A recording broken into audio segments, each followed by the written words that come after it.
Hey, deserving listeners, it's time for me to react to your comments from my videos from last week. Let's get to it. The Johnny Depp Amber Heard verdict video I posted. JT says, as a male survivor of sexual violence who was not believed by the police, even though I was a child and the perpetrator was 46 years old, I feel seen and vindicated by this verdict.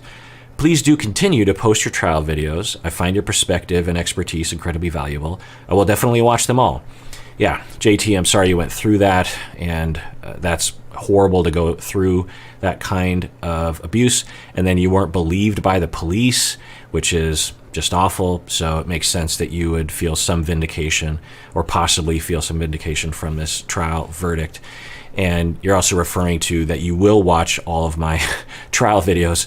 And yeah, it just seemed like the interest in the trial just took a nosedive after the verdict. And I still have all these episodes that I have yet to publish. So, I'm going to see it through, whether people care to watch or not. And, and for those of you who are like, I don't want to watch those. Yeah, I get it. But I have to do this. I have to see it through. Even if literally no one's watching, I have to complete it. Anyway, I'm sorry you went through that, JT.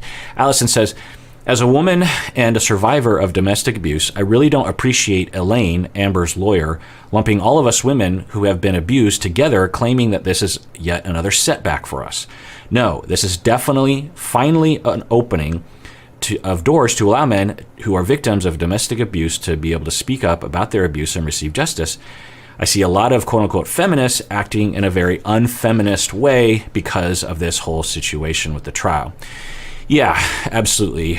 I've heard from other women saying this as well, that when Amber and Amber's lawyer says this is a setback for women, there's a lot of women being like, don't lump me in with you. You can say it's a setback as far as you see it, but I, as a woman, do not see it that way at all. So don't bring me into your camp. And people do this all the time, and I find that it's strange, honestly. So I'm glad, Allison, that you're able to speak up about that. And in the trial video, I did talk about how for some people it can feel like a setback, and I get that. There's been a lot of setbacks over the years, and it's hard to know how we're going to see it in 20 years. There's a chance that in 20 years we'll absolutely see it, even with more people siding with Johnny Depp. Who knows? But I know well enough to know, and I've been through enough of these events, the Monica Lewinsky, Anita Hill, others, to know that sometimes it's hard to see history when you're living in it, and it's easier to look back and see what's happening. But yeah, absolutely. If Johnny Depp is mostly innocent and was mostly a victim, then this is a huge step forward. It's not a step backward for anyone. It's a step forward for victims. It's a step forward for male victims. It's a step forward for people who have been abused by women. It's such a rare topic that people talk about, partially because it is statistically rarer than the opposite in terms of gender, but also because men don't come forward. It's a feedback loop. Because we don't talk about it, men don't come forward, and because men don't come forward, we don't talk about it. So it just creates this, and it's of course for everyone, but particularly for men.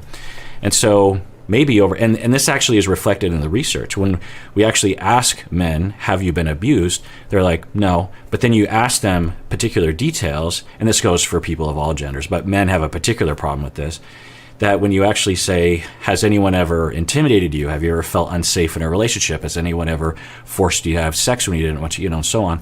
And they'll say, oh, well, yeah, that happened once. And it's like, you were abused. And they'll say, huh? So even when you do research and you try to get the prevalence rate for male victims of women, the victims don't even know they're victimized because we don't have that language in our society. And of course, you and I know that, but we're in the minority. The vast majority of Americans still are stuck in a previous time when it's just not something that you would think about. And just think about pockets of culture in the United States where that would just seem absurd. Anyway, so, but all victims are shamed, all victims are blamed, all victims are denied justice. Not all every time, but all types of victims are denied justice. Depp Heard trial video number 23. Lindsay says, I feel the same about the cigarette burn. So I was talking about like, wow, that is something to hear. Who knows if that's true? If it is true, my God, throw a bottle, then instead of going, oh my God, I just threw a bottle, pick up another bottle, aim closer, blast his finger off of his hand, then blood is everywhere, go up to him with a cigarette and put it out on his face. It's just incredible. Now, maybe it was different than that. Maybe it was very quick. I don't know. Either way, it's really shocking. And I think I was saying something like, I don't know why, but the bottle seems like less of a problem than putting because you have to go up to someone, you have to carefully put it out in their face, and that takes a particular sort of person to do that. Again, who knows if it's true, but Lindsay says, I feel the same way about the cigarette burn. I know that IPV involves a lot more objectively serious injuries, and that an abusive person doing that is sadly very common, but there is something indescribably cruel and dehumanizing to me about putting out a cigarette on someone. It just sends a chill down my spine. Yeah. Moon says, I threw one plastic water bottle once, and I was shocked and horrified at myself. Right, so Moon is saying that they had that reaction that I would think someone would have. It's just like they throw something out of rage and impulse, and then they think, oh, I mean, they might not indicate it, but they just think, oh my God, I have to take a time out. And if Johnny Depp's account is true, then we clearly see that did not happen. Anyway, number 24 video that I published, Natasha says, oh, by the way, I didn't make a comments video last week because I was so busy covering the trial. It's the first time I haven't done a comments video on the weekend since a year and a half ago, I think. Every weekend. Like I said, when I commit to something, I do it. So it was hard for me not to do it, but I was, plus I didn't really have a spot to put it, even if I did record it. Anyway, Natasha says, I used to get in very heated debates online. It took me, so I was talking about how be nice to each other, don't engage, give people the benefit of the doubt, don't bully others. I used to get in very heated debates online. It took me 15 years to realize how much of a toll it took on me. You summarized everything I learned from my experiences in the first few minutes of this video. Yeah, absolutely. It's one of the ththings that I see more and more people doing, and I find that there's basically two categories. There are people that can handle it, where they're just like, yeah, I like to get into debates with people online. Sometimes it gets a little weird, but most of the time I'm okay with it. I like to be an activist for certain things, and I don't want those people to just get away with saying stuff like that, so I'm going to blast them back. So that's one category. The other category of individual, they think they're the first category, but actually what they're doing is they're just being triggered, and they're getting wrapped up in some sort of trauma cycle for themselves. And if you ask them, why are you doing this? They're saying they'll do it for the first, I'm trying to be an activist, I'm trying to fight back. But really what's happening is they are projecting some past relationship onto this person online because they haven't healed from those past relationships and are trying to resolve those past relationships and those traumas by attacking the other person. And the fantasy of the debater online is that the person they're attacking will concede and say, you know what, you're right, I was wrong, I'm so sorry. That doesn't happen, right? And so it just continues to mildly traumatize the individual because they're not ever getting what they want. It's exactly the same thing as someone who was sexually abused growing up will date someone who is sexually coercive. It's an unfortunate pattern that we see for a lot of people, and we just ask ourselves, well, why would you do that? You know what it's like to be a victim of that. Why would you choose a partner? Well, because we're often unconsciously trying to heal from the past by recreating it, hoping that it'll go differently this time, and it often doesn't. Polina says, thank you, Dr. Kirk, when you spoke about trauma being triggered, that makes one become almost a different person. So I was talking about Amber Heard, and although it doesn't exonerate her in any way if the allegations are true, I wonder if, given her condition of potential borderline, that she almost can become a different person when she's triggered. And so I spoke about that And Polina's saying, I cried when you talk about that because it felt so good to hear you talk about it with understanding and compassion. It is indeed a very painful experience, and I always feel ashamed afterwards for feeling and behaving the way I do when I'm not quite myself. I'm not violent or abusive, but regressing into a fearful, panicking ball of despair feels awful and humiliating. Yeah, well, I'm sorry to go through that, Polina. Along these lines, I've worked with a lot of people with borderline and histrionic, and they are prone to this kind, and narcissistic, who are prone to this kind of behavior where they will get triggered and lash out in anger that is, and also impaired empathy in those moments, manipulation, maybe even abuse. And I will see that for some people, when they have to face that, they're incredibly ashamed, as you're talking about, Polina. And they have different ways of trying to make themselves feel a little bit better, even though they feel really worthless on the inside.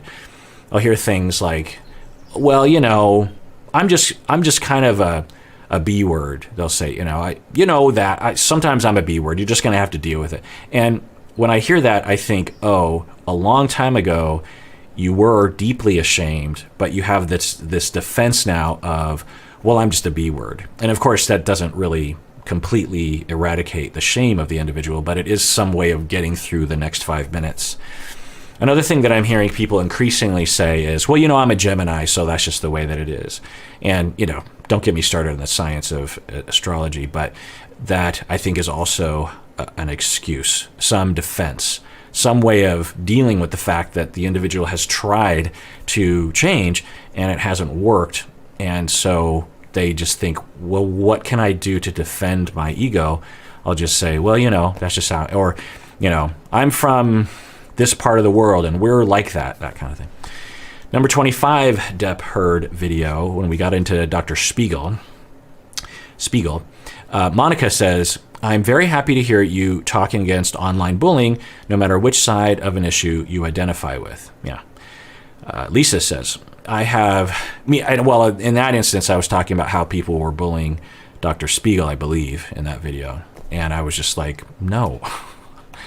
He's doing his job. You can say that he's doing a bad job. In fact, if you are on Johnny Depp's side and you see Dr. Spiegel, especially now that we've seen the verdict, it's easy to conclude that Dr. Spiegel, at the very least, was neutral, if not harmed, Amber Heard's case. So you should be shaking Dr. Spiegel's hand instead of bullying him online. I'm exaggerating, of course, but you can tweet, I don't like Dr. Spiegel. I think he doesn't know what he's talking about. I said lighter things like that in a YouTube video, but I don't go to his website or go to his where they rate him and just bomb him with a bunch of negative reviews. It's just like, I feel like this behavior is becoming more and more, people call it cancel culture, and I guess it's part of that, but it's just really bullying, jumping to conclusions, going way beyond what is reasonable. People who dox individuals. It's like, this behavior has got to stop, and we have to ridicule the people that do that kind of thing. If we're going to put an end to it, we have to see it for what it is, which is immoral, bullying, abusive, criminal, lying. To review Dr. Spiegel online and say that he's a terrible psychologist or psychiatrist, actually, is lying. You don't know what he's like as a psychiatrist. He could be an excellent psychiatrist. You have no idea. You're just lying because what? And the whole thing is like built on this foundation that one would assume that they know Johnny Depp is innocent. And it's like, you don't know that. No one knows that. 99% of what happened was just between Amber and Johnny. 99% of what was alleged in the stories that both of them told, no one else witnessed, or there were very, very few witnesses. And there were some witnesses, of course, and they did highlight that, of course.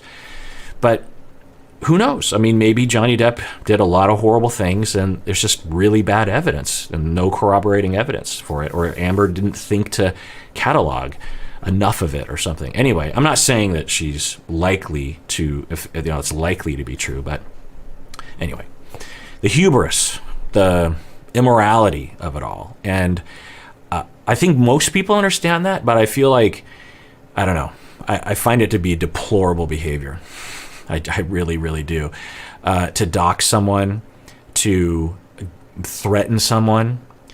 I feel like people, they feel powerless, right? They see a situation that they want to be a part of. And I think that's a whole new thing too. For us Gen Xers, we grew up in a time when we didn't have any power there, and there's pros and cons, but we had no ability. If we saw something that was happening with a celebrity or a politician, we knew that there was nothing we could do aside from vote or march or something, and we kind of knew that it wasn't going to amount to much. I mean, it didn't stop us from doing things, but we didn't have any delusion that somehow we were going to have effect or have at least for me, I'll just speak for myself.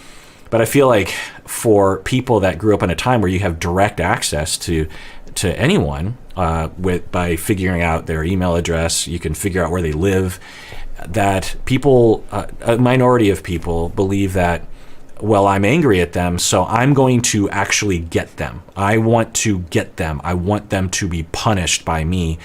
And the only way I can do that is to dox them or bully them or lie or, negative review bomb the person. And I think that culturally we have to see that for what it is and put an end to it. It's not, because just imagine if that happened to you. Just imagine if you had an off day, you flew off the handle, or someone lied about you, and even just 10 people online went after you. Imagine 10 people figuring out where you live, making threats, doxing you, calling the cops and the SWAT team on you, and all sorts of things. Like, even if it was just 10 people, imagine if it's hundreds of thousands of people. Just how awful that would feel. You don't know what someone's capable of. All those people are leaving these really nasty reviews, but a few of them were saying things that they wanted me to be dead and they were going to kill me, or they found out where my kids live, and that's terrifying. I mean, just terrifying. And there's nothing you can do as a victim of it. What are you supposed to do? Call the cops? People online are talking crap about me. The cops aren't going to do anything. You're just completely on your own, Anyway, so I know you're not doing it, but if you see it, call it out. Say no. No. Not gonna. Lisa says, I have interacted with this Dr. Spiegel a handful of times when he was the consulting inpatient psychiatrist for patients in my unit. Quirky is exactly how I would describe him in real life, Dr. Kirk. Oh, interesting to meet someone that knows him. Shay says, Dr. Kirk, your videos have really changed my view on personality disorders. You are definitely breaking the stigma that surrounds them. Good. I have a question for you. Can you have abandonment issues and strong fears of being left or abandoned and complex PTSD without having borderline? The more you describe borderline, the more confused I am about my own struggles with complex PTSD that come from my parents' divorce and my mother moving us away from our father at a young age. I developed abandonment issues because I always felt like my father left us when he didn't really leave us. And even though as an adult now I understand that wasn't exactly the case, I still struggle to this day with the fear of people closest to me leaving or being taken from me. Yeah, lots to say. One is, I'm sorry, Shay, that you went through that. And that's not uncommon for divorce to be happening, particularly when you're really young and one of your parents leaves. And regardless, even if, let's just take non-divorce, like a parent dies, just a parent has cancer and dies, and you're 5 years old, it feels like an abandonment to the child, because children they're not smart, they're not wise, they don't understand how the world works, they think very selfishly, which is good, we want them to think selfishly. They blame themselves for things that make no sense because they don't really understand how the world works, and so it can be common for someone with a parent just who died and had a good relationship with the kid, for the child to actually have abandonment traumas, complex PTSD, borderline, this sort of thing. So let alone a situation where your mom took you away and it just feels like, well, why isn't dad here? Why isn't he following? And it just, well, he must not love me. He must. And of course, if your mom is pumping your head a bunch of information, false information, then. But yeah, to address your question about the difference between complex PTSD and borderline, It's complicated. It depends on what we mean by complex PTSD. It depends on what we mean by borderline. PTSD is pretty well defined. Well, there's a pretty clear consensus, although I do still have a problem with the first criterion, which excludes a lot of people who have been traumatized. Just a little jag on that is that the way that PTSD is described is you must have gone through essentially some sort of life-threatening event, or you have to witness a life-threatening event, or you have to hear about a life-threatening event from someone. And I've seen people develop PTSD where there was no life being threatened. I had someone who developed PTSD after having the sudden realization that their partner was cheating on them, or someone that I had one client who actually, his wife was in the process of cheating on him, having sex, and she butt dialed him, and he picked up the phone and was like, huh? And then when it occurred to him what he was hearing, he couldn't stop listening because he just thought, I guess I need to know what's happening. He exposed himself to horrific information. And the people will say, well, that's not terror. You're not going through a trauma, a capital T trauma. It can be that way. It isn't for everyone. It's maybe less likely than if you go through, say, war. But it can be, because this idea that someone doesn't love you, that someone would do that to you, it's extremely safety eroding and terrifying to think that someone would do that to you, that someone wouldn't, at least the way that it feels. It's like they don't care about me. They've never cared about me. They don't love me. What are they doing to it? Can feel like a massive violation to be exposed to the infidelity of another person, from your loved one. It's not common, but I've seen it before. And every time they revise the PTSD criteria, they always expand that section. And because originally it was just for people that came back from war.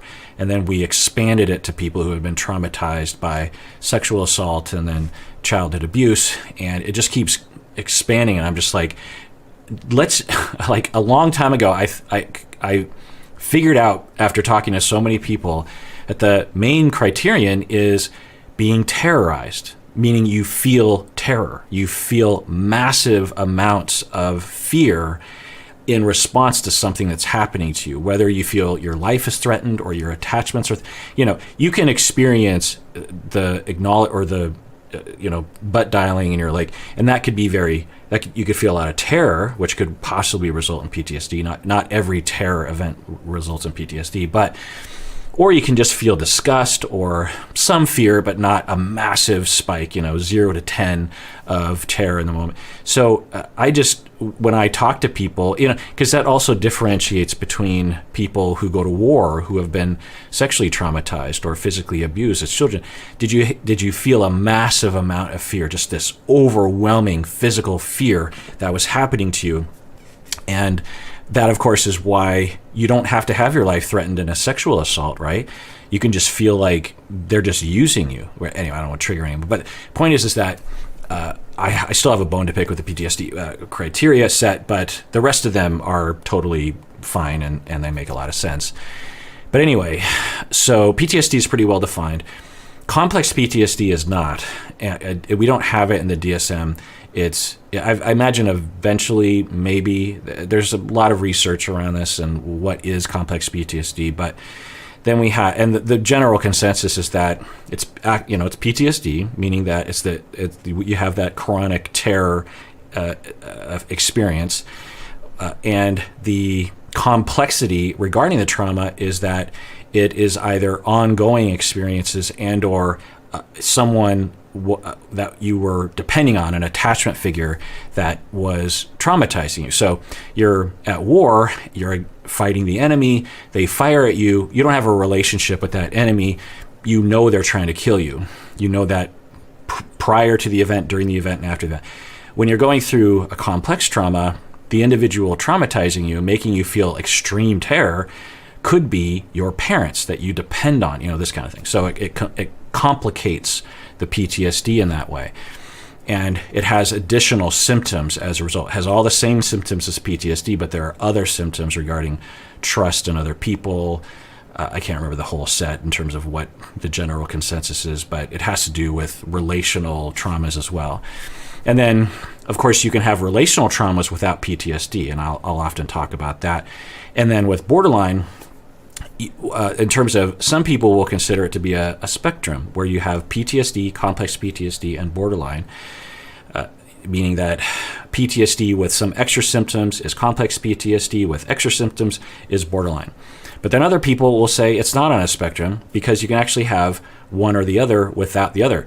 Because, in short, what I'll say, and it's not really a decided upon thing, because some people have very narrow views of what borderline is. Some people have a broader view. My view tends to be a little bit broader. And so and I'm always thinking spectrum. I'm not thinking people that have borderline are the only people that have borderline. If you don't cross that threshold into the disorder, you definitely have, some level of the problem, but you just don't cross the threshold into a DSM label. But anyway, for borderline, some people will have PTSD and some people won't. Some people with borderline will have what we might call complex PTSD, right? Because when their partner doesn't text them back, or their partner's angry or something like that, it absolutely triggers this massive physiological trauma response where they are in high distress. They might dissociate for a week, even if their partner is just angry at someone at work or something, not even angry at them. So that's a complex PTSD reaction that if with extra symptoms, I guess we would call that borderline. But then some people with borderline, they don't have that trauma trigger system. They're triggered relationally, like I said earlier, but it's not a massive spike in distress and then all those symptoms of avoidance and shutting down of emotions and that kind of thing, and intrusive thoughts. These individuals with borderline will be very afraid and very highly triggered, easily triggered, but they don't have a spike in their trauma.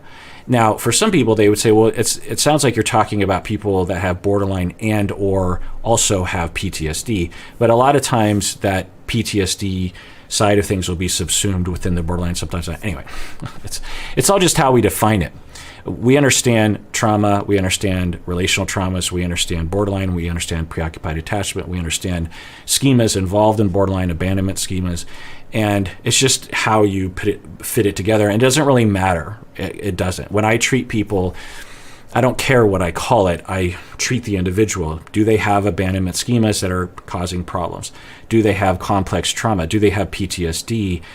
Do I call that borderline? Do I call that severe preoccupied attachment with PT? It doesn't matter, because the treatment is the same as long as you see it for what it is. And I think people get a little hung up on that. Anyway, I got to move fast because I didn't do one last week. There's too many comments, so I have to go quicker. This is just me telling myself.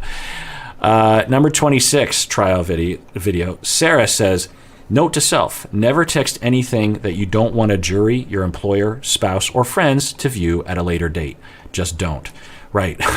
Because Johnny Depp, his texts are just up for grabs in the court. And me and my wife were talking about it. It's like, so you just have to hand over your texts? Because I'm sure Johnny Depp didn't want those texts to be out there. And it just makes you terrified, thinking like, so if someone were to sue me, they have access to my entire text, because these texts go back 10 years. That all of that, and you got to figure Johnny Depp has deleted those from his phone. I don't know. So do they retrieve them from the phone company or something? Anyway, and so I asked Attorney Craig, and he said that he had a long, complicated answer that I only halfway understood, but the TLDR was that if he doesn't know, but he's assuming that for Johnny Depp, when he sued Amber Heard, he knew that in order for that lawsuit to actually be valid or something, the court would actually mandate that he hands those things over, either at the behest of the Amber Heard. I don't know. There's some sort of requirement that when you are suing someone, you have to hand everything over because you're claiming that they did something. So you have to not just give your selected evidence. You got to give us everything. So you got to give us all your texts. You got to give us, and if you don't, then you can actually be penalized and have to pay for the other legal team's legal fees, in addition to if you lose the suit. Or you can even be called in contempt of court if you don't do that. And so what he was saying, Attorney Craig, was this is a big reason why people like to settle outside of court, because you don't have to do that. But if you actually go to court, you got to hand that stuff over. And so at some point, Johnny Depp must have been told, okay, if we're moving forward with this, understand that your texts are going to be pulled and you don't have a choice in that. So are you sure you want to do this? And he said, yeah, let's do it. But yeah, it is something to think about, particularly at work, though, because I've been through that, and I have, supervised a lot of professors, and there's a tendency when you're at work, you just feel like, this is just between me and a coworker, and depending on the situation, it probably is not. At least at my university, it's not. Our Gmail system is through the university, and so it's not my email; it's the university's email. And so if something were to happen, like if we were to be sued by a student, which happens occasionally, then I don't know the exact legality of this, but our emails are often just pulled. They'll do a search by that person's name, and any email, I don't know if this is exactly what happened, but this is the way it seemed to me, that involved that student is just read in court. So just imagine you're typing an email between two professors and you're just like, oh, that student is so annoying. And you think it's confidential, you think it's not going to get out, and then one day you're listening to your emails read in court. So yeah, you just have to be careful and think about those sorts of things. Haley says, you are the only person I can listen to talking about the subject of the trial. Your intentions are so unbiased. As someone who has been through abuse, it feels so good to hear someone talk through it objectively and not settling on one side or the other. It feels like everyone else who talks about this is trying to force everyone into agreeing with them and belittling and demeaning the side that doesn't. Love from Oklahoma. And you did with an exclamation point. Oklahoma. And Haley, I was in Oklahoma, the musical, in high school. Oh, Oklahoma, where the wind comes sweeping on the plain. Oh, that's I was a cowboy, and we did a tap dance in cowboy shoes, and I didn't have cowboy shoes, and none of us did, and so cowboy boots, I guess is what you call them. And so there was a cowboy boot store in town that they gave us temporary cowboy boots for the show, but none of us knew how to tap dance. None of us knew how to dance, and so we had to sing and do this tap dance in cowboy boots, like with the heels. And I'd never worn heels before, Anyway, but it was kind of fun. I mean, I felt like we got kind of good at it.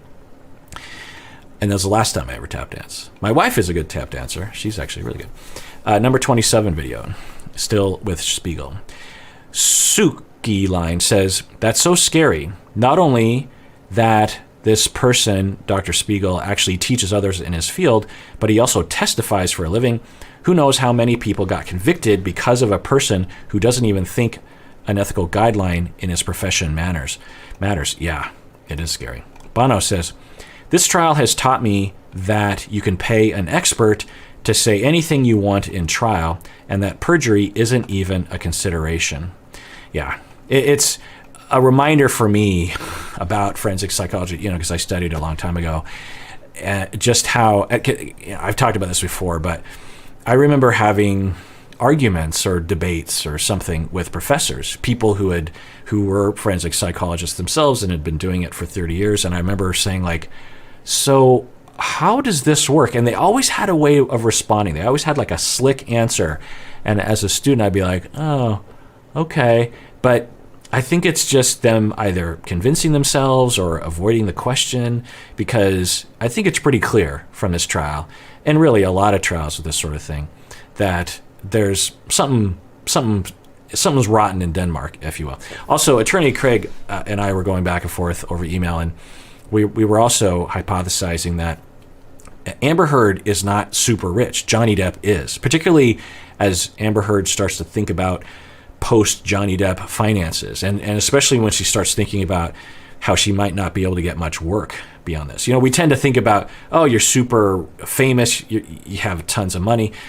And, it's come out that Amber Heard can't afford the settlement of $10 million, which on one hand, it's like, well, it's $10 million. On the other hand, it's like, I think a lot of people are thinking, well, don't all celebrities just have like hundreds of millions of dollars? And, no, we don't know, but I don't think so. And so along those lines, Johnny Depp seems to have a lot of money, and thus he can afford the best experts.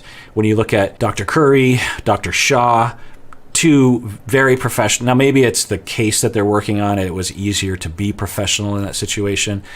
But then you look at Dr. Spiegel and some of the other experts for Amber Heard, and you're thinking, well, sometimes you get what you pay for. Maybe, who knows?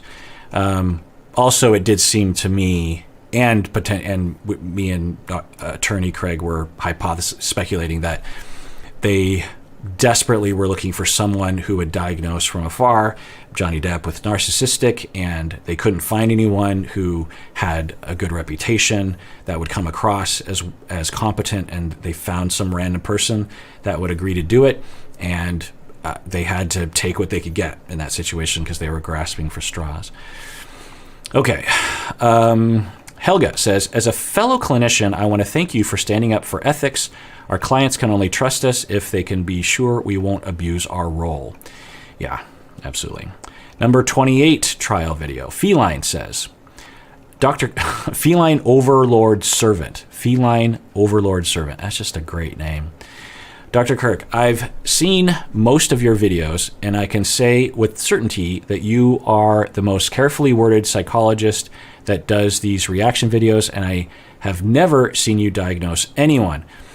Good, because I hear that sometimes. People be like, well, you're someone even directly, I think I said that in the video. It's like, well, you're always diagnosing from afar. So what do you think about Dr. Spiegel diagnosing from afar? And I'm like, wait.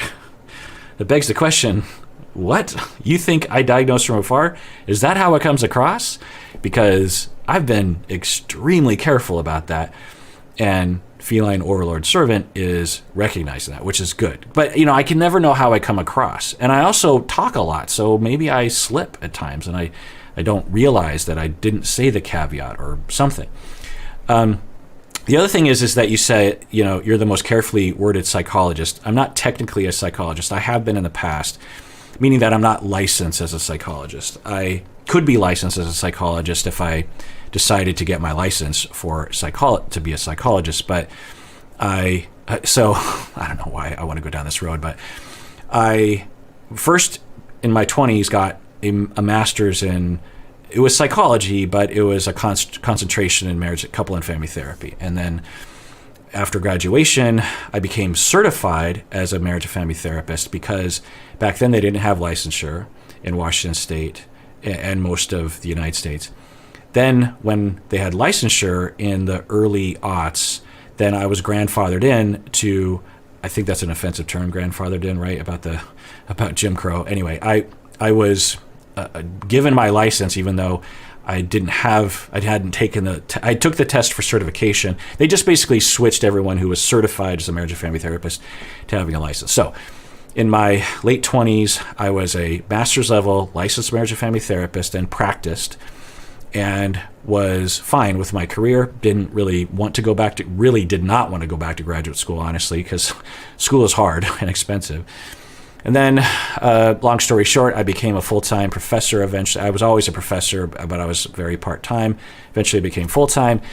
And my mentor wanted me to be program director. He wanted me to be the boss of he founded the marriage and family therapy program, the couple and family therapy program at Antioch University, Seattle, back in the mid-90s. And he wanted to hand it over to me 25 years later, in around, I guess it would have been 30 years later. Or 20 years later, 2015, what is that? Yeah, 20 years later. So in 2015, he wanted to hand it over to me, but in order to hand it over to me, I had to be core faculty, and then I could be program director. You can't be program director if you're not core faculty. In order to be core faculty, you have to have a doctorate. And so he said, you got to get your doctorate. And I was like, oh, really? But, he's my mentor, and he had given me a lot of my career perks. He shepherded me around, and he convinced me to become a professor. I never would have been a professor if he hadn't really pressured me, honestly. He intimidated me. I'm like, okay, I'll do it. And then he would say, you're doing great. And I was like, really? I don't know. Because I was 26. I recently graduated with my master's. I'm 26 years old. Why would I think I was going to be a professor ever, let alone then?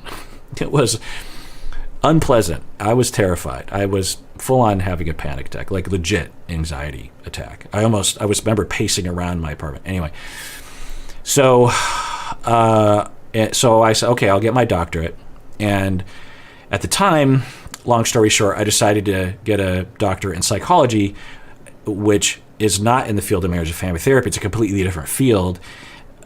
It's just a long story, but which meant I had to go back and get my another master's in psychology and then get my doctorate in psychology. I graduated with that. It's very hard. I learned a lot. A lot of it was review for me because I was already a professor and I'm not being short in this yet. I was going to be short. But anyway, so then I was already a therapist and a professor for 10, 15 years by the time, or 10 years by the time I started my doctorate. And so, and all of my classmates were, very inexperienced if had no experience. And so I'm sitting there, a lot of it was kind of review for me. A lot of it wasn't, but a lot of it was review for me. Anyway, so then I graduate and I can now become a licensed psychologist. And I'm thinking, well, why? I'm already a licensed marriage and family therapist. So I'm not going to get paid more. I don't need to get a license in psychology. I'm doing fine. I might be able to get paid a little bit more by insurance companies, but I don't know if I care that much about that. I'm already being paid well enough anyway, so who cares? And so that's why I'm not technically, and I never have called myself a psychologist. Technically, as I say, I'm a licensed therapist and a professor. Now, under some definitions, I am a psychologist because I have worked and occasionally do work for the school district. And from what I understand, there are looser rules at the district to call yourself a psychologist. But and of course, this is the United States. In other countries, they have different rules around this. Anyway, so I'm trained as a psychologist. I could be a licensed psychologist if I wanted to. I just haven't applied for the license because it doesn't matter to me. And the other thing I'll say, actually, while I'm on this topic, is occasionally I think I should be clear about this, but I just never think to. But another aspect of this is that, how do I say this? The field of marriage and family therapy has a culture within the clinician world, and the field of psychology also has a culture. It's not uniform, but there's a tendency that a lot of psychologists and people in that field will kind of be like. There was a variety for sure, but there are tendencies. And I feel much more comfortable hanging out with marriage and family therapists than I do with psychologists. I'll just say that. Psychologists can be lovely people, but in general, if I wanted to associate myself with a profession, marriage and family therapy is where I'd like to be. Psychologists can be great. Whenever I would go to conferences or hang out with psychologists, I would find myself really kind of uptight and like looking side-eye at a lot of people. In marriage and family therapy, I just feel like and the other thing is that psychology, I would find more elitism than I do in marriage. In marriage and family therapy, there's much less elitism, whereas in psychology, you can have psychologists who are not elitist, absolutely, but many are. And I hate being associated with elitists. In fact, some of you know that I was in a fraternity, and I think I mentioned this in the Bilal video, that I was shopping around, to see which fraternity I wanted to be in. Me and my friend were going around, and you just go to parties and socialize. And there was this one fraternity that me and my friend, there were two fraternities that we really liked. And we were going back and forth, and we were getting to know the guys pretty well. And then at the second fraternity, they asked us why we haven't made a decision yet. We're like, well, we're kind of deciding between two different fraternities, and they've both offered us membership. And they're like, oh, who is this other fraternity? And we mentioned the other fraternity, and this fraternity said, oh, those guys, those guys are nerds. Those guys are pathetic. And right then and there, me and my friend, later we would confer and agree that we don't want to be a part of a fraternity. And because we said the same thing to the other frat, and they were like, oh yeah, those guys are cool. And instantly I'm like, oh, now that could have been just one person's opinion, but we just said, nope, we want to be a part of a group that is open and doesn't think of themselves as better than other people. And sometimes you have to be with the nerds, the dorks, because they can't afford to think of themselves as superior anyway. So that's kind of another aspect of why I have been not motivated to get my license in psychology. I just don't want to be, again, lovely people in that I'm sure many of you are psychologists and are lovely individuals, but if you are a psychologist, I'm sure you know what I'm talking about. I'm quite positive that you know what I'm talking about. Number 29, trial video. Dr. Spiegel, this behavior is not unique. Using these risk factors, because Dr. Spiegel was like, well, he has all the risk factors involved in being an abusive person, so thus he is abusive. It's like, what? Using these risk factor statistics as evidence in court seems ethically on par with using racial crime statistics in court to try to prove someone's guilt. Wow. That's the name of your thing. This behavior is not unique. That's the name. That's your name.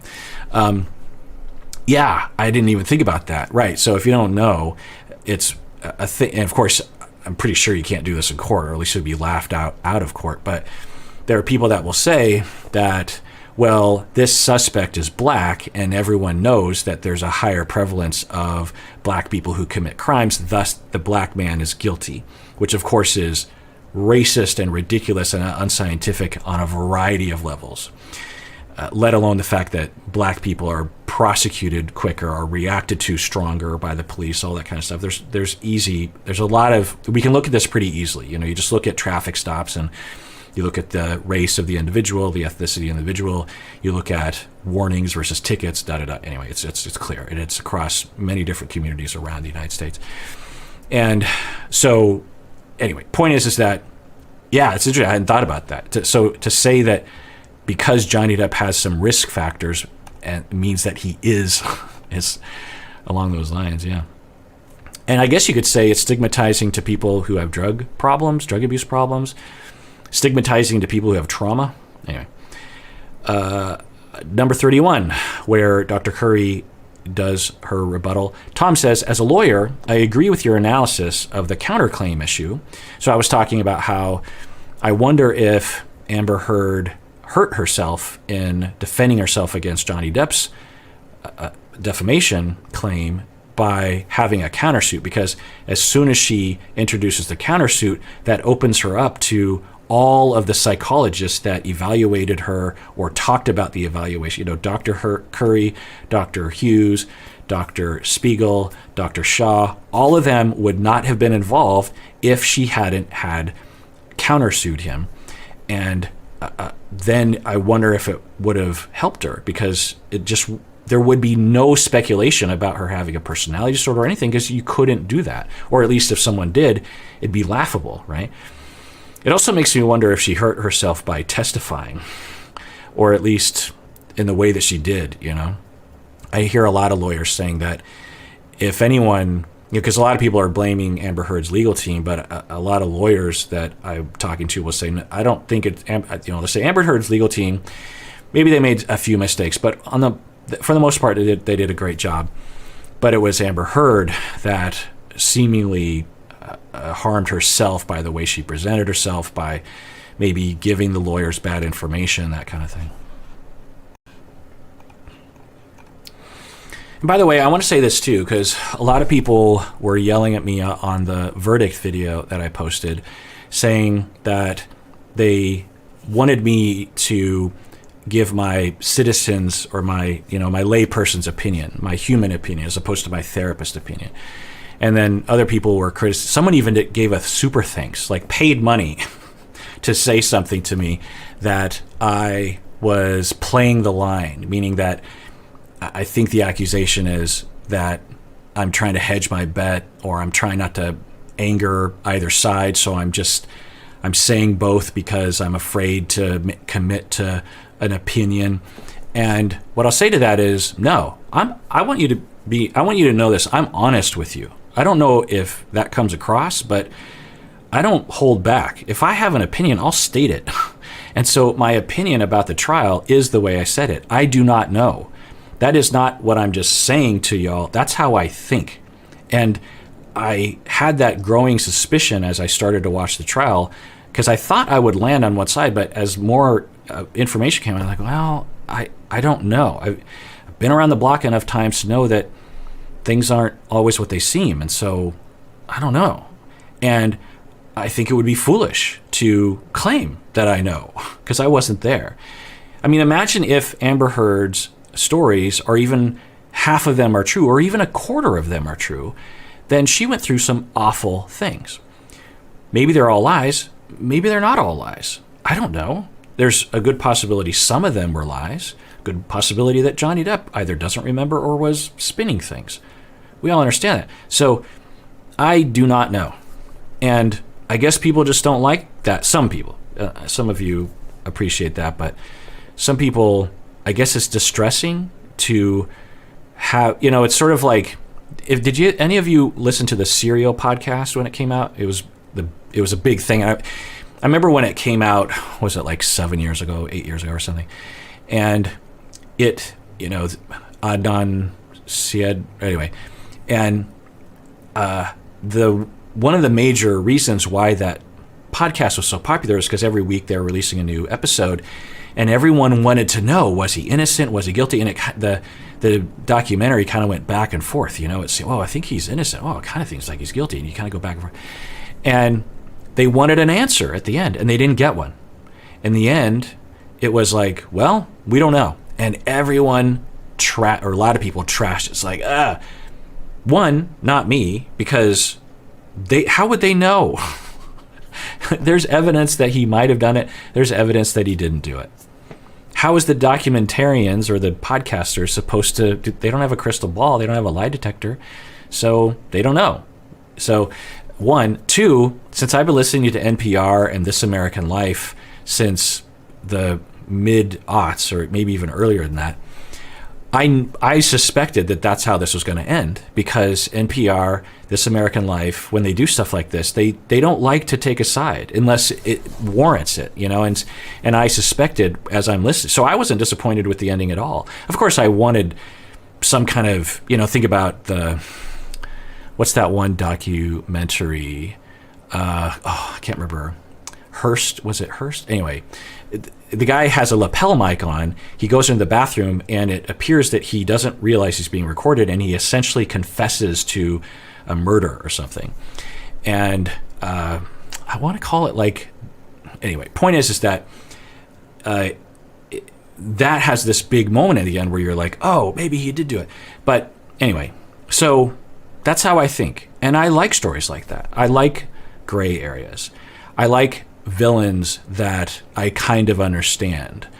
Like the second to last Spider-Man movie with Jake Gyllenhaal, his character. A lot of people didn't like his character. I did. I liked it because he was an angry employee, a tech guy who felt like superpower people, Iron Man and Spider-Man, all these people, that their powers can harm others, and so he wanted to get back. I think that's the plot of it. Anyway, or think about the villain in Black Panther. That character was a very interesting, played by Michael B. Jordan, right?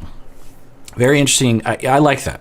I don't like stories where it's just like, oh, there's an evil person, there's a good. Anyway, it's just how I am, and everyone can have their own. Well, I guess the reason why is because that's often reality. Villains and good people don't, the good guy and the bad guy, it doesn't usually pan out in the real world in my experience. And so, anyway, DC says, as a Mexican American, so I was talking about tamales. As a Mexican American, I can verify that accepting the tamales was the right move. Food is a big deal for us, as is showing appreciation. Rejecting the gift would have been offensive and would have hurt their feelings. Yeah, that was my suspicion in that half second. And that's why I accepted and felt good about it. And it filled my stomach for 3 days.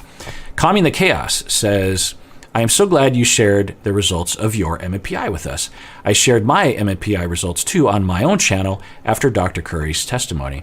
That's interesting. Calming the Chaos has a YouTube channel. Sounds like a therapist. So, yeah. When I posted that, I'm like, what am I doing? You know, I don't think I've shared my MMPI results with, well, I guess with some people, but not a lot of people. And I just posted on the internet. Everyone, look at my, and you know, I had a fair amount of elevations. I have some, you know, what were my elevations? One on, you know, psychopathic deviancy, mild elevation, you know. For some people, they would say it's within normal range. Other people would say it's like a little bit. I also had a slight elevation in schizophrenia, which for experts that will assess someone like me with that result will interpret it as that I think outside the box and I'm creative. Because I really don't have any signs of psychosis, I would know if I had any kind of psychotic or schizophrenic tendencies. I was also elevated on the masculine-feminine scale, meaning that I break from traditional masculine ideas. Okay. It also could mean that I'm passive, but I would say I'm not very passive. I might be conflict avoidant, but not particularly. I mean, I don't think on average. I don't think I'm below average. So yeah. All right. Go fast. Lightning round. Okay. Patron Nini emailed in, good old patron Nini, and says, in your analysis of the Depp Heard trial, you said one of the key features of PTSD is avoidance. Is this absolutely necessary, or have you seen people consciously deciding to push through it? Well, patron Nini, this is a good question, but yes, generally speaking, we need the criterion to be endorsed of avoidance. There's a whole number of different ways in which people will avoid the trigger to the trauma, the stimuli that will stimulate the memory of that trauma. Not because the reason why is because it makes total sense logically, and the criteria set for PTSD is long, but once you understand the basic principles, it all makes sense. So you have this tremendous terror event, and you have this massive physiological spike in distress and fear and anxiety and just absolute terror. And your brain encodes everything that's happening in this moment, and whether it's related to the actual threat or not, and just shoves it all into this memory blob in your brain and associates it with your amygdala and fear and everything like that. So if anything happens that was, you know, either say someone attacked you, well, the way that they smell, maybe even their ethnicity, the music that was playing, where you were in the part of town, what you were wearing, all those things can trigger you, even though the way that the individual smells has nothing to do with the fact that they attacked you, right? But your body doesn't know necessarily which thing to encode. It just says, we need to remember everything about this and avoid it because we don't know which one of these elements was the threat. Let's just assume they were all related. And so that, you know, of course, if you're repeatedly abused by someone close to you, you know, a lot of very problematic associations like love and attachment and someone paying attention to you and all that kind of stuff. Anyway, so you later on have the development of PTSD. Not everyone that goes through something like that will develop PTSD, but many do. And then when things remind you of the event, you have this massive spike and just flooding of fear and terror and anxiety and terror. And you learn over time, you know, the first few times this happens, it's confusing, but over time you're like, oh, I need to avoid that cologne. I need to avoid men. I need to avoid being outside of the house. I need to avoid wearing those kinds of clothes. I need to avoid going out to the clubs. I need to, you know, whatever it is that you learn, okay, if I avoid those things, I won't be triggered in my massive distress spike. And so, and then you have this recurring thoughts because your brain is trying to deal with it. There's various different theories as to why we have these dreams or flashbacks, or just the overwhelming feeling of, oh, it's coming, the anxiety, or that moment is happening. And so it makes sense that you would avoid it, right?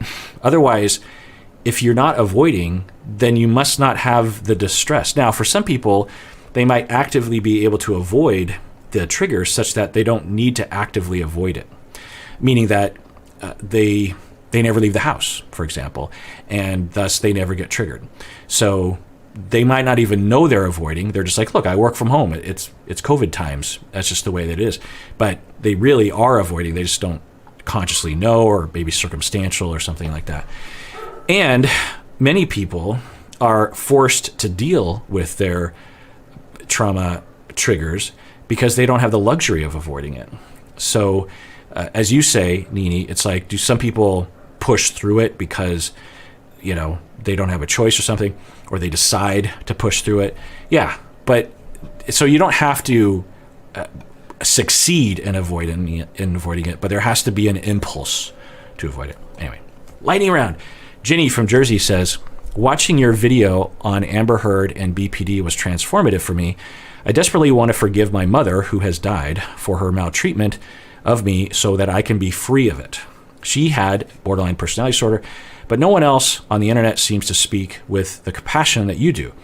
Can you please suggest any kind of resource or literature that can compound on the idea that people with BPD do not know how to regulate their emotions? The understanding that my mother didn't know how to do this and she felt empty is giving me a freedom to let go and not take her abuse personally. Yeah, absolutely, Jenny. It's important that you are given that opportunity to not think of it as a personal thing and more of an effect of your mother's childhood. And your mom probably went through that because your grandparents went through things when they were kids. It just gets passed down. But in terms of resources, I'm not particularly good at this, particularly for lay people, but I would avoid most internet stuff. I know that the subreddit BPD has some good stuff on it, but I just did a quick Amazon search earlier, and I just found the first book that came on Amazon, which is When Your Mother Has Borderline Personality Disorder. And I looked at a little bit of the description, and it sounded like it might be a good resource, especially along the lines of what you're talking about, having greater understanding of what's really going on with that person. It could be very healing for you. I encourage you to do, you might have to buy 7 books before you find the one that really resonates with you. I don't know.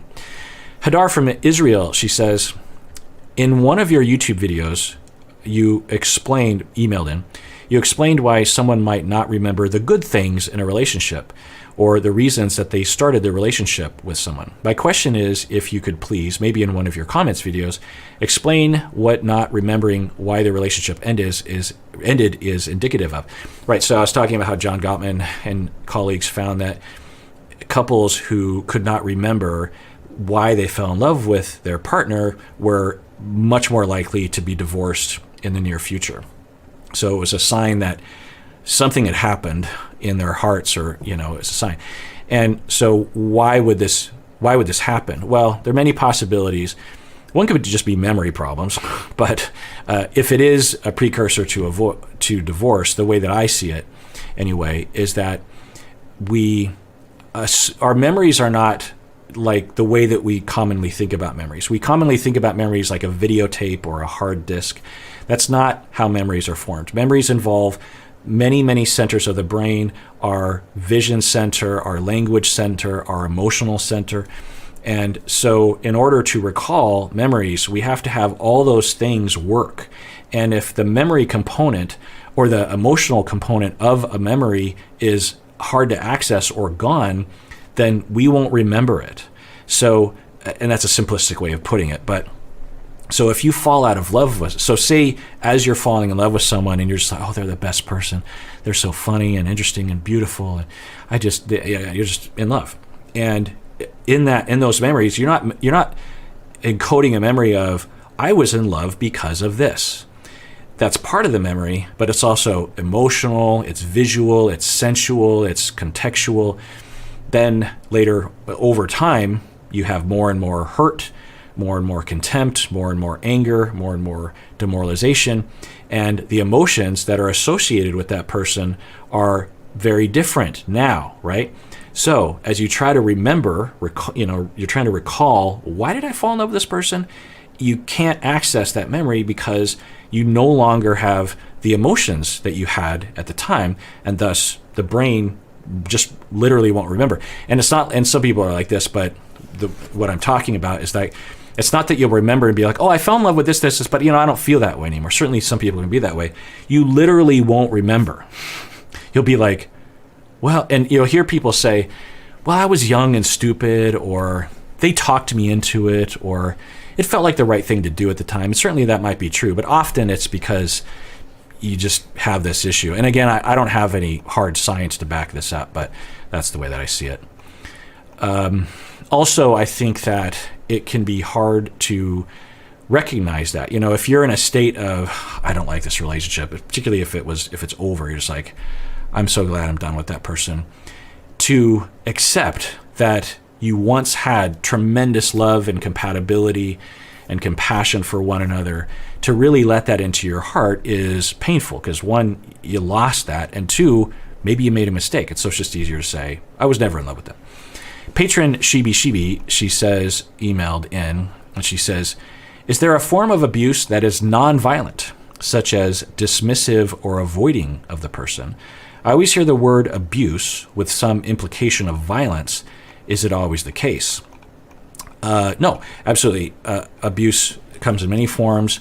Essentially, the way that I think about the word abuse, because it's not very well defined even in our clinical world, and we tend not to use that word in the research literature. We'll use other kinds of terms, coercion, assault, intimate partner violence, this sort of thing. But when it comes to abuse, the way that I like to think about it is purposeful harm, that you're trying to harm another person. Now, of course, you can do that through violence, but you can do it through words, you can do it through emotions, you can do it through a variety of ways. The 6 different categories of abuse are physical. So we have physical abuse. It's not hard to imagine examples of that.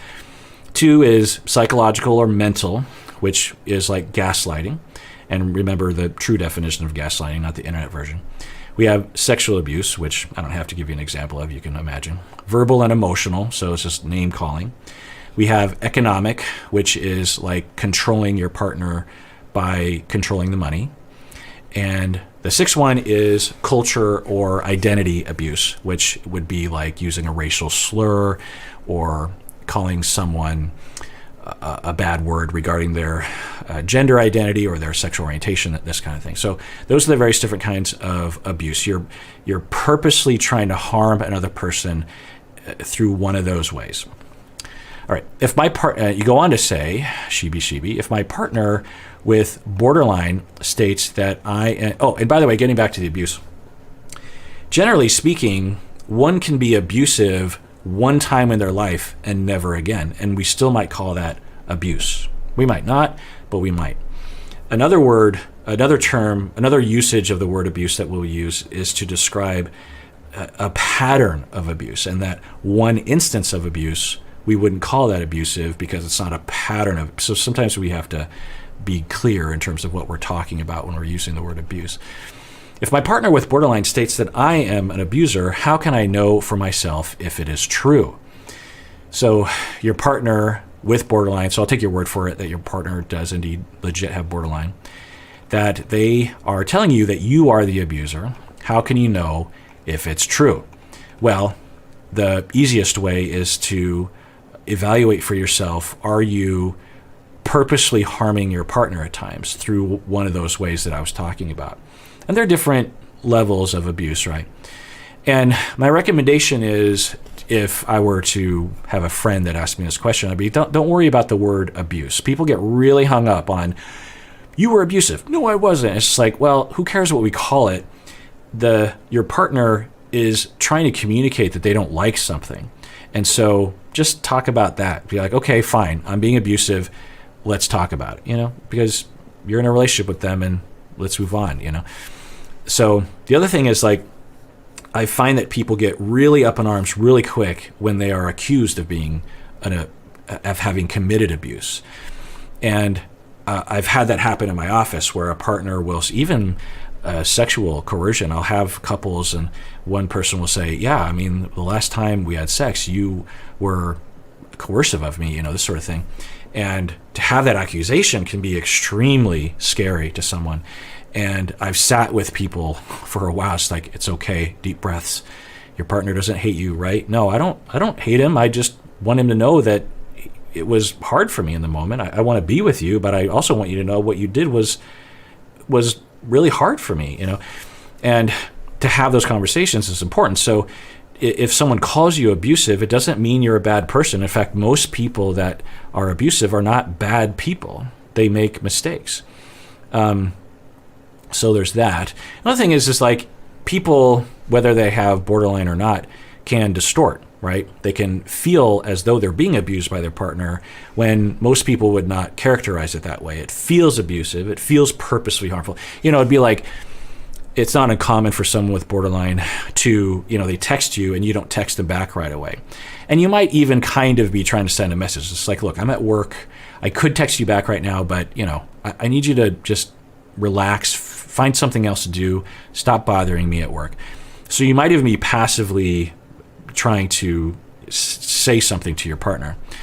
And they might interpret that as abusive. You're purposefully trying to hurt me by not texting me back, even though most of us would characterize it that way. But it can feel that way to some people. So, there's distortions. Or you're abusive and you're not aware of it because you're in denial or it's hard for you to accept the word abuse. You also say, do abusers deep down think of themselves as victims and their victims as their abuser? Is that case how a couple figure out who is the victim and who is the abuser? Oh, in that case, how can a couple figure out who's the victim and who's the abuser? Yeah. Again, I think I already answered these questions, but yeah, usually abusers do think of themselves as the victims, which we saw in the Johnny Depp Amber Heard trial, I think. Patron Alex from Portland, he says, is female on male violence really as bad as male and on female violence? It seems certain that Amber Heard acted violently towards Johnny Depp. People seem to be equating this with his alleged behavior. Is this reasonable? Can't men do much more damage to women and control them to a greater degree than the reverse? I'm sure a lot of listeners will be wondering about this. Yeah, so lots to say, and I won't say it all because I feel like I'd just be repeating myself to some extent. But absolutely, men can do more damage. They statistically tend to do more damage, and they can not only physically but also financially. Men usually have the financial power. They usually have physical power, sometimes to a great degree. For example, with Johnny Depp and Amber Heard, be like, well, they're similar size, similar height. I bet you anything, 99 times out of 100, you put them in a ring together and Johnny Depp is going to drop her fast. Not that women can't fight, but physically, some, even though women can be athletic, their upper body strength sometimes just biologically just isn't what men will have.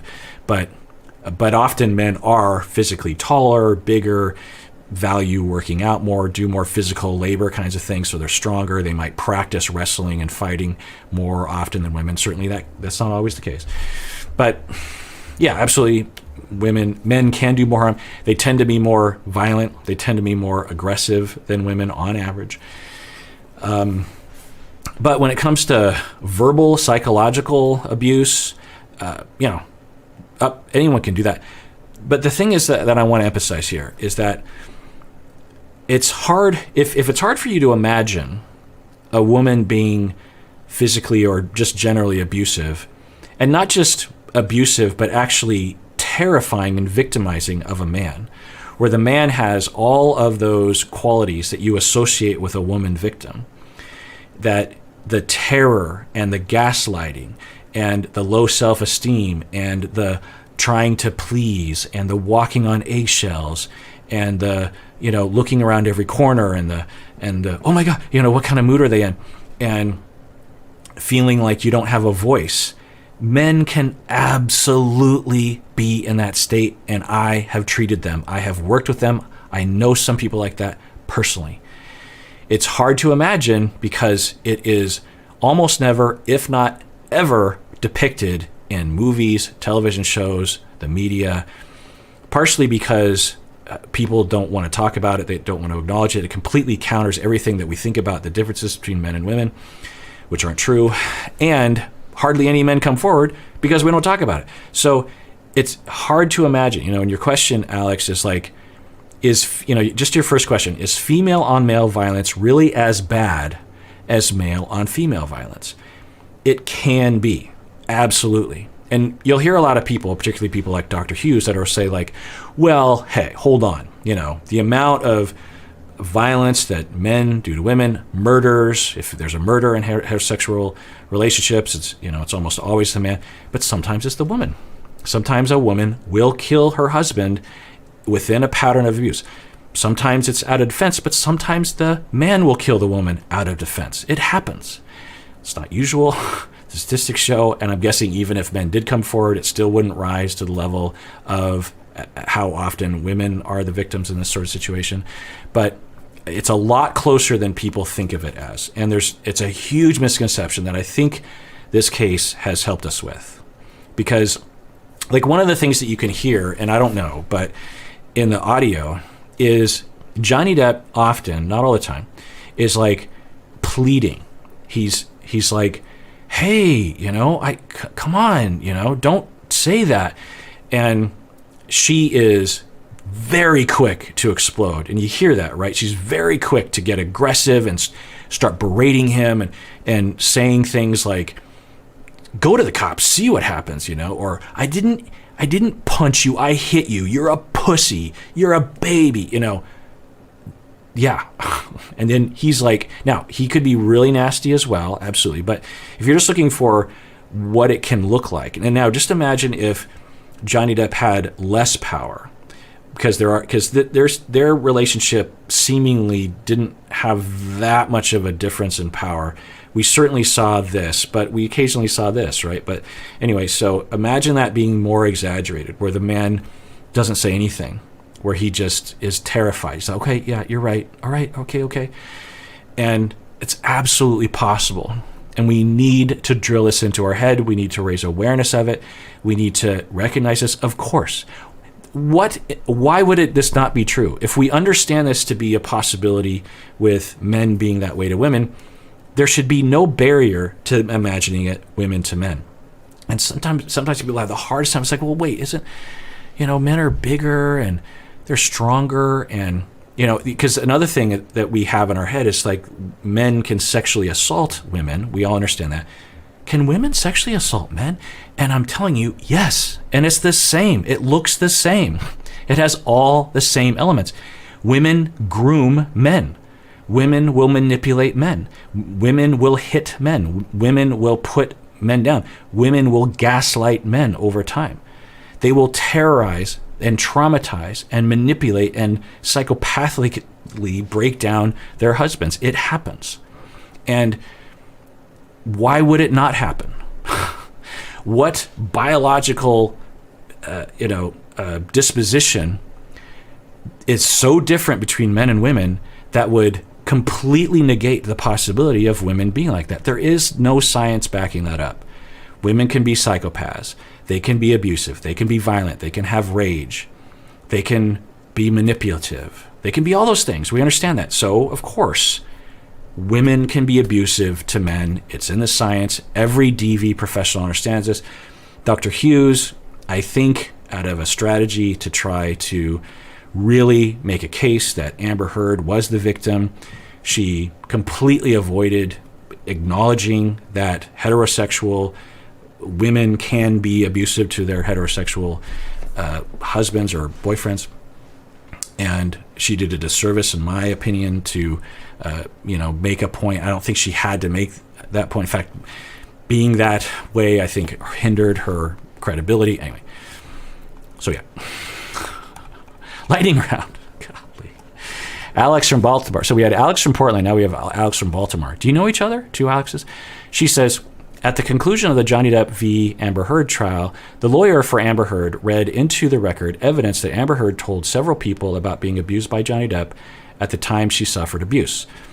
Can you do a reaction to whether or not contemporaneous reporting of abuse to professionals, i.e. her therapist, is credible or not?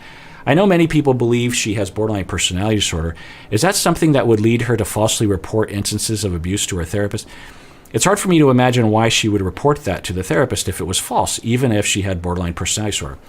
Yeah, absolutely. So, and I talked about this a little bit earlier, and I don't want to stigmatize people with borderline, but people with borderline, people with personality disorders in particular, because remember that personality disorders, aside from antisocial and psychopathy, maybe, is a disorder of perception. They do not see the world the way rational people do. They don't have delusions, but they just perceive things in a delusional way, in a sense. Anyway, so for someone that's borderline, you can do something to them, like not text them back, and they will perceive that as an act of abuse. And they will blow it out of proportion. They might even insert elements to that story, like, well, he didn't. Not only did he not text me back, but when he got home, he said that I was a piece of crap, and he was never going to text me back because I'm a piece of crap, even though you never said those things. But they believe it to be true because it feels true to them. So absolutely, you can be massively distorted with a personality disorder. Paranoid personality disorder, very similar kind of problem there. Now, does everyone with borderline or paranoid do this sort of thing? No, absolutely not. In fact, I would say most do not. But can they? Yeah.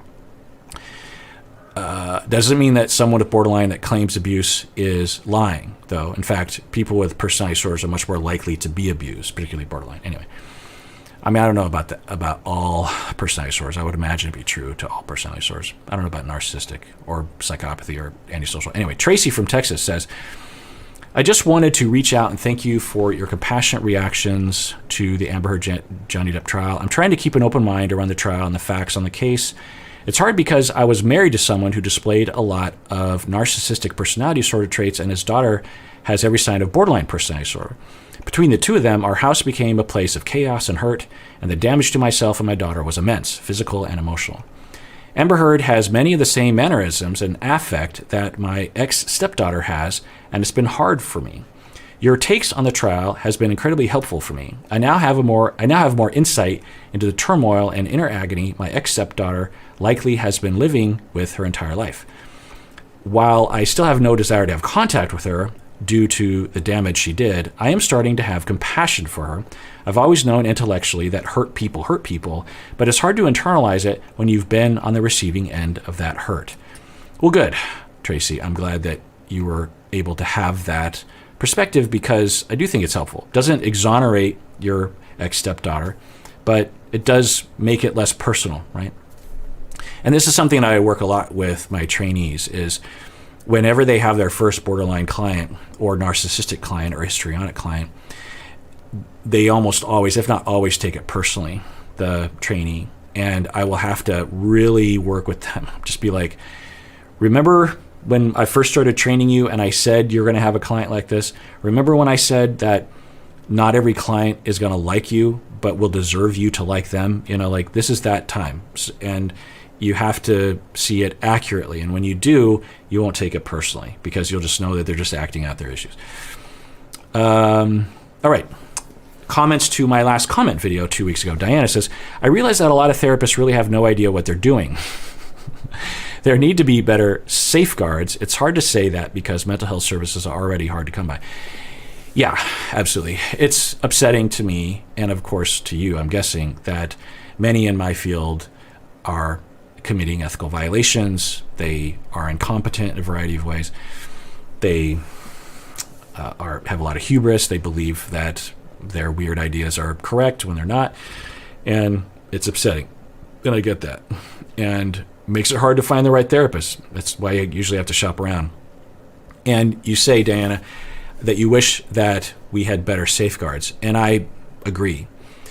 I'll tell you, as a professor and program director, past program director, and as a professor for 25 years-ish, we call it gatekeeping, where we will not only, discipline a student that commits some sort of violation to the student code or some ethical violation. But we also consider it gatekeeping to the field in general. We're not just disciplining them or kicking them out of our program. We're trying to prevent them from having access to clients, because if they're going to do that, they are much more likely to harm their clients. Because once they're past the degree process, it's hard to get them out of their practice.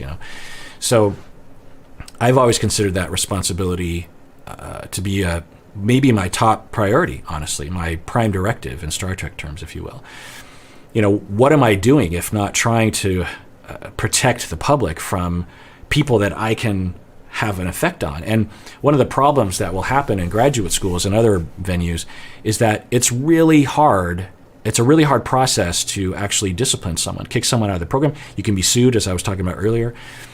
And it's so much easier just to pass them and just say, well, I hope someone else deals with that, or I hope someone else will maybe they'll figure this out. It's 100 times easier to do that than to actually deal with the student in the moment. And I've seen that happen over and over again.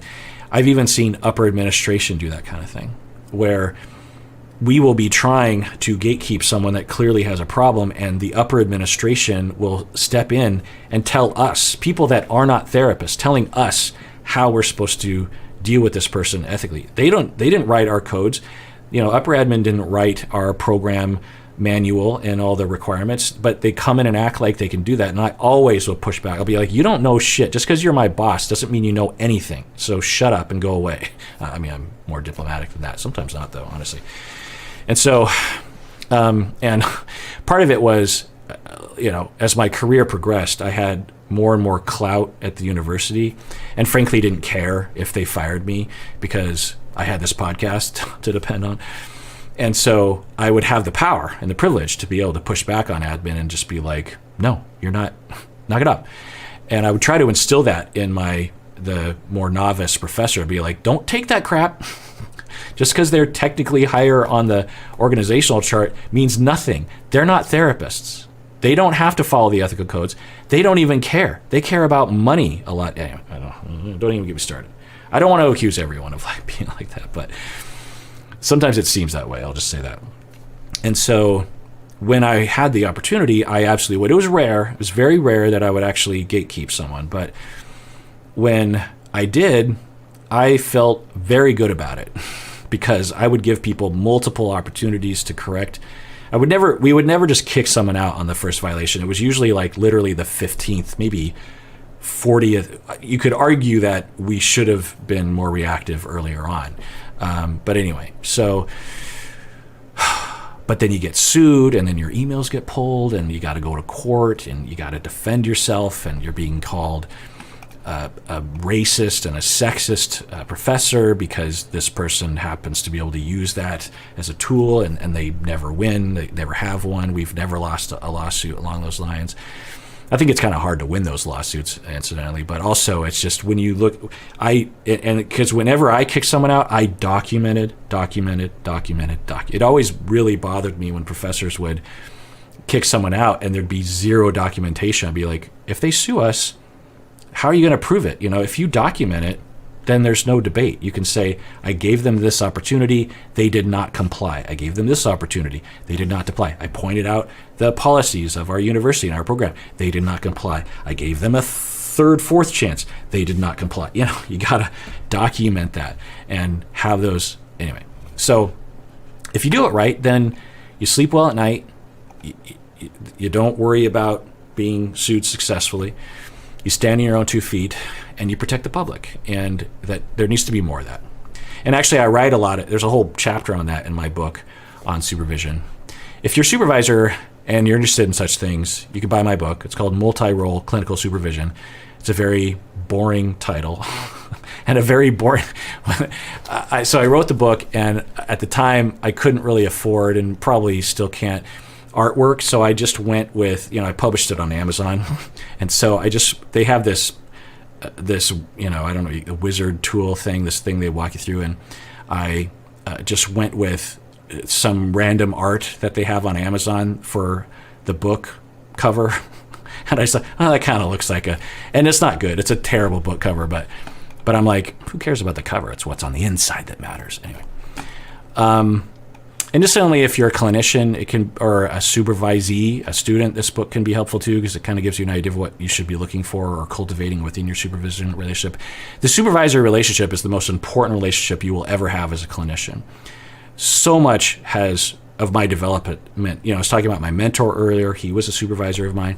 Not only the amount of things you learn, but the amount of things that you just absorb from their wisdom, the amount of mentorship they give you, the amount of safety you feel underneath their wing, and all that kind of stuff. Anyway. Lightning round. Okay, finally, 90 Day Fiance. George and Anfisa videos. Jillian says, I feel like something Dr. Honda is missing is that this is an inherently transactional relationship, and both George and Anfisa recognize that. Yeah, Jillian, you reflect a lot of people, their thoughts. They're like, no, George deserves Anfisa's behavior because he agreed to the, and so here are my, I don't know where we're at in terms of the publishing of the videos, because I watch them in batches and then I publish them kind of as time goes out. Actually, my wife schedules everything, but the conclusion I've come to about the two of them is that what they say, particularly Anfisa, is not what I think is actually happening. I think Anfisa is actually pretty close to Amber Heard, actually, in terms of her reactivity. I mean, you could certainly point to behavior. I don't know if we've gotten to this point yet, but the keying of the car, it's very vindictive and it's abusive, It's purposely harmful. It's like, it's immature. It's, why would you do that anyway?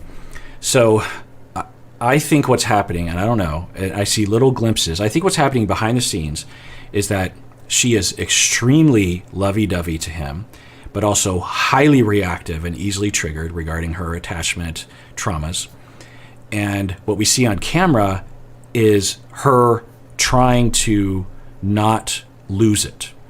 And so she comes across as very blank and giggly, because I think she's nervous, and also ridiculing because she thinks that it makes her look good. But I think that's, and you also see George in those moments when they're on camera, he's just kind of, I get the sense like, he's like, why is she doing this right now?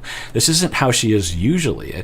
I mean, she's either hot and cold, but not this, in these moments, or she's either very angry, but also very loving. She's not usually this kind of reserved Anfisa.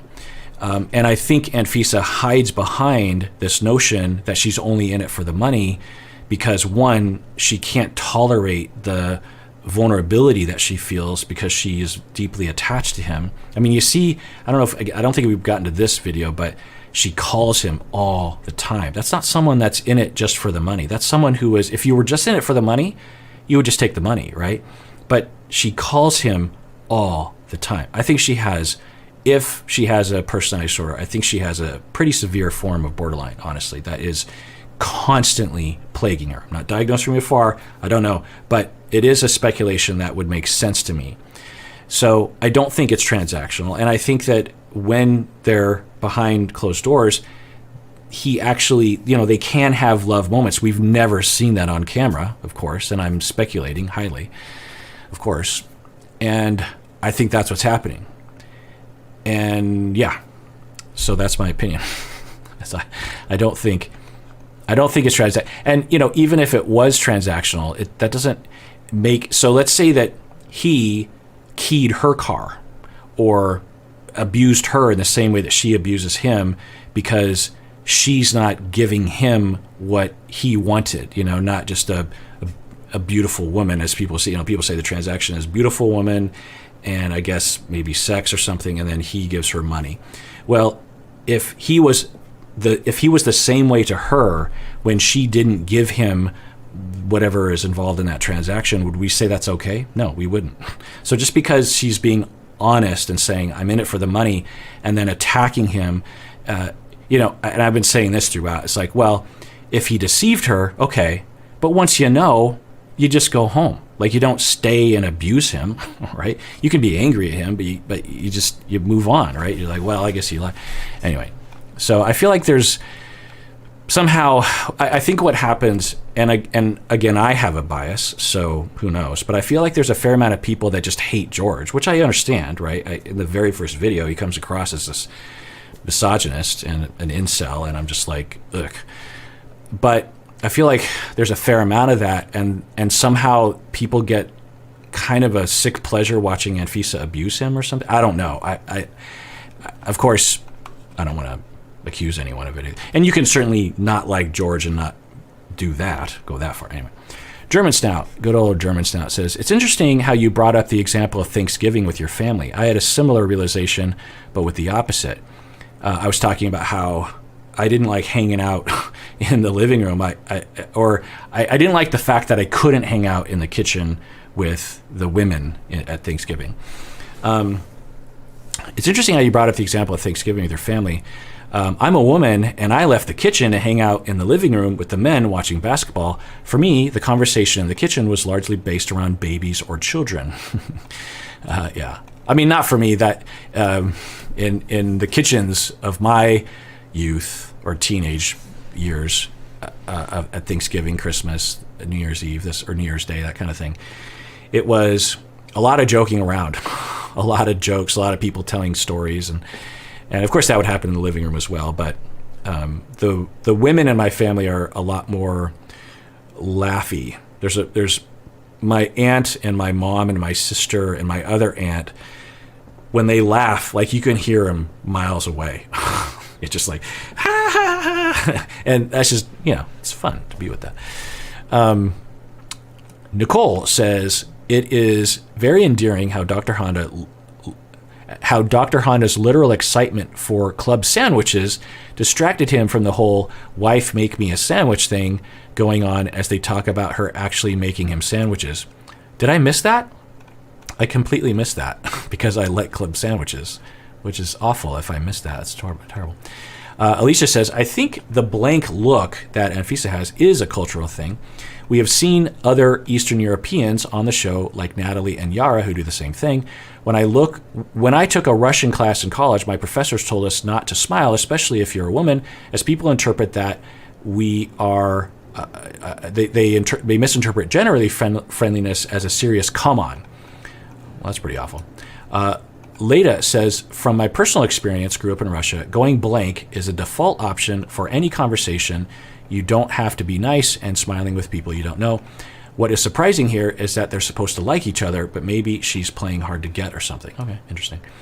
Catella says, given how George speaks in such paternalistic and chauvinistic terms, why is Dr. Honda so shocked that this is a transactional relationship? George wants a woman who looks a certain way and he hooked up with a woman who fits this criteria by offering her material wealth. There are plenty of beautiful women who are not materialistic, but he sought out one who is because that is how he thinks the world works. He got what he asked for.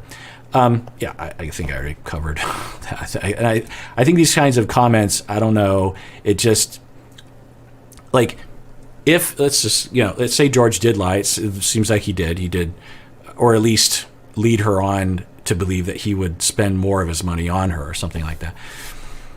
Okay, does that mean he deserves to be abused? Does that mean he deserves to be ridiculed and his key card and other kinds of abuses? And does he deserve the way that she talks to him, So, I don't think so. Now, he has his problems, the chauvinism, the paternalism, the misogyny, the incel. The way that he talks to her isn't very pleasant. But there are moments where he's absolutely being abused. I mean, there's this moment where, I don't think I've published this video, but where he's just trying to work and he's on the phone trying to have a conversation with his client so he can make money, so he can give her money and things. And she has the ability to, because she's made him, just imagine that. Either he agreed to it out of just fear, or she made him allow her to turn off his phone or interrupt his phone calls. He's on the phone with someone, and when she calls, it interrupts the phone call and automatically hangs up on the person. And she's doing this while he's trying to work in the daytime. And she doesn't even say why, So I'm not saying she's a horrible person. I'm saying it looks like she's highly triggered and they're both triggering each other. Anyway. But speaking of triggering, Bilal and Shida, Ellie says, the way Bilal is treating Shida is like he is slowly trying to convince her that she's a bad person. Yeah, I agree. Ralph says, Dr. Honda missed part of the baby plot point. Shida is the one who wants children, and since she is 37-ish years old, she feels social, cultural, and biological pressure to have children sooner than later. Bilal, on the other hand, has stated to the camera that he's leaning against having children. However, with Shida, it seems that he has been non-committal and I didn't know that. Yeah, I think I did miss that. And there were a few people that commented on that, I think, that I misinterpreted the landscape that somehow he wanted her to have kids and just wanted to make her into a baby factory, but I missed him saying that he was unsure about having kids. And the more I watch of it beyond this point, the more that's clear. But yeah, thanks for pointing that out to me. Sometimes I miss things. By the way, one of the reasons why I miss things is that I'll watch a clip, right, and I react to it. And then when I press play again, sometimes I'm thinking about what I just said and replaying it in my mind to make sure I didn't say anything stupid. I'm like, did I just say anything stupid? Because I say stupid things sometimes. And so while I'm doing that, I'm not paying attention to the show. And so sometimes I actually have to go back and rewatch clips. Anyway. Jordan says, Bilal is just lying by omission. He should tell her the truth about kids. He doesn't want kids, and he knows that she does. This is Big Ed all over again. Yeah. I mean, especially the way people are being triggered by him, which I get, honestly. I mean, I've been triggered by him. Shivy says, months ago I commented on how my baby daughter is enamored by you, Dr. Kirk. Months ago I commented on how my baby daughter is enamored by you, Dr. Kirk. Well, she's 10 months old now, and I just put you on the big screen, and her face just lit up with the biggest smile ever. That's delightful. I mean, that's interesting. Shivy, you have to let me know if years from now your daughter thinks of me as like Mr. Rogers or Oscar the Grouch or Kermit or something, because it's just... Now, I'm guessing you won't watch this channel when your kid begins to comprehend what we're talking about, or at least I hope you don't. Good old lean donuts, but the vision, and sometimes people will actually DM me or will tag me on Instagram a video or a picture of their pets or their children watching me on, and it's the cutest thing. It really is. I love seeing those pictures, by the way. People will send pictures of where they're watching me, right? They'll be having snacks or at dinner, or there's a sunset, or they have a beer or something. I don't know. I like it because you're all out there watching right now, right? And it makes me feel much more connected if I can visualize where you're at and what you're doing in the moment. So yeah, if you want to DM me on Instagram, I'll often see that kind of thing. For those of you that know Colin back in the day, I'm actually texting with him right now. He was asking about the Northman, and because I hated the lighthouse. Anyway, point is, texting me. Pay attention. Lightning round. Good old Lean Donut says, I come for the attachment theory to this channel. I stay for the pool cue etiquette. Yeah. Sometimes it's just like certain things really tweak me, and that pool cue thing was just really... Because I've never seen anyone do that before in my life. I've played a lot of pool in my life. I'm not very good, but I've played a lot of pool. And in fact, okay, screw lightning round. This is probably already 2 hours. But there was this one time where I was, my friend was getting married. And I was at the rehearsal. No, it was the day of the wedding, actually. And I was not in the wedding party, but, you know, the groomsmen and the bridesmaids, they're all dressed up. And we were at a resort, and there was a pool table, and people are drinking and before the wedding, and they're like, oh, let's play pool. And so everyone knew each other. I only knew the groom. I didn't know any of the other people. I just knew the groom. And so people started playing pool, and it's customary, at least in Seattle, two people will play 8-ball, and then whoever loses sits out, and then whoever was sort of next in line plays the winner, and you just keep doing this. And if you keep winning, then you keep playing, right? And I I won a game and then I won another game. And then as time went on, I just started beating everyone, mostly because the people I was playing against were really bad. But I think they kind of thought they were good or something. Again, I'm not very good. But when you play enough, you kind of get somewhat proficient. But anyway, I'll never forget this. Again, remember, no one knows me except for the groom. Everyone is like, who is this guy? And he keeps beating all of us. And I wasn't being a dick about it. I was just winning. I wasn't trying to lose, or I was just playing pool. And anyway, and I wasn't really concentrating. I'm just a casual game. It wasn't for money or anything. And when this one game got a little close and that my opponent actually might win and started to do kind of well, the entire room was cheering for my opponent and getting really upset when I would sink a ball. And I remember just thinking, okay, it's time to throw the game because I don't care. I'm the bad guy. I'm, in Rocky 3, I'm Dolph Lundgren. Like, I don't want to be the bad guy. How did this happen? And I just thought, is this what it feels like to be good at something? Because growing up on all the teams that I played, we were always not very good. All the football team, there was a soccer team I was on. There was one football team I was on that was pretty good. We were undefeated. As a wrestler, I was pretty good. But all the other, baseball, basketball, I had played on a basketball team for 2 years. I think we won one game. A little story on that. The coaches, it was like Little League basketball, and the coaches picked the players. So all the kids would line up, and the coaches would kind of watch the kids play, and then they each one, the 12 teams, usually just dads, they would just pick. And so I knew these nerd kids, and so the coach, the dad, picked his son, one, and then picked all of his nerd friends who were terrible at basketball, and then they picked me because I was kind of good, but I was also I knew those nerds because I hung out with a lot of groups of people, including the nerds. And so I was on a team that was, the only reason why the coach picked the players was because they were his son's friends who were terrible at basketball.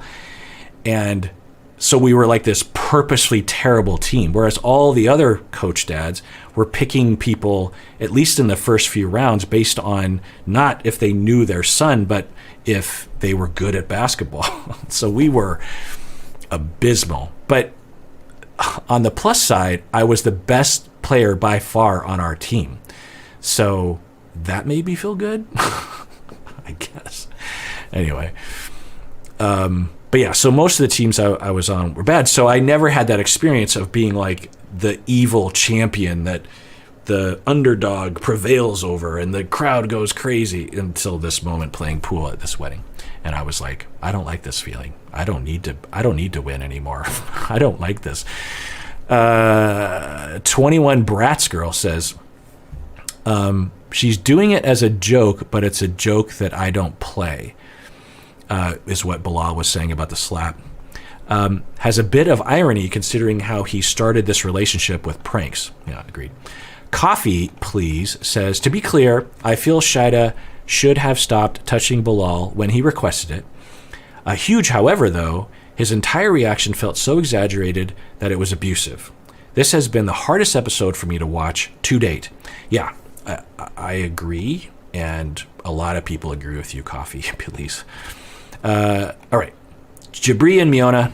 Renee says, Dr. Honda, the mom might be a therapist. However, this could be similar as to why medical doctors do not treat themselves or their family members. It is more difficult to be objective when it is a personal family conflict. Yeah, absolutely. It's well known within my field that, as a therapist, you might be able to really help a lot of kids, help a lot of parents. But when it comes to you being a parent, it's like, it's hard. Or a couples therapist that is very good helping couples, but that's a very different situation when you're actually dealing with your own relationship. We're more vulnerable, there's more at stake, we have our own traumas, that kind of thing. Anyway, take care of yourself because you deserve it. You really, really do.